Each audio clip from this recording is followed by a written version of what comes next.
अस्सलाम वालेकुम dear teachers, कैसी हैं आप? उम्मीद करती हूँ बिल्कुल खैरियत से होंगी। आज आपने क्लास में बच्चे को जानवरों के नाम और रंगों के नाम के बारे में बताना है। जब आप बच्चों को जानवरों के नाम बता रहे हो तो आपने या तो एलईडी प्रोजेक्शन का इस्तेमाल करना है या फ्लैश कार्ड का इस्तेमाल करना है। तस्वीरों को बड़े साइज में आप बच्चों के सामने डिस्प्ले करें ताकि बच्चे उसको पहचान सकें।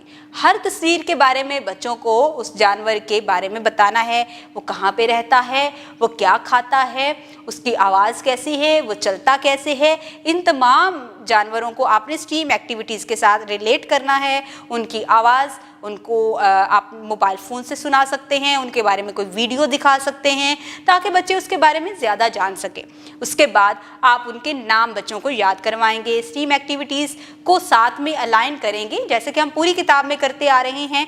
यहाँ भी आप बच्चों को यहाँ पर कुछ एक्टिविटीज़ करवाएंगे। इसके बाद आपने क्लास वर्क जब बच्चों को करवा रहे हों तो उसमें आप सॉर्टिंग का यानी कि मुख्तलिफ फ्लैश कार्ड रख के उनके नाम बच्चों से पूछ सकते हैं। इसके साथ ही रंगों के बारे में जब आप बता रहे हो तो रंगों में आप मुख्तलिफ रंगों को मिक्स करना भी सिखा सकते हैं। उसके कलर प्ले डो के ज़रिए भी बच्चों को बता सकते हैं, कलर्स के बारे में मुख्तलिफ चीज़ें जिनके ओरिजिनल कलर्स वो होते हैं उनके बारे में भी बता सकते हैं। इसके साथ ही आपने क्लास वर्क अच्छे तरीके से करवाना है।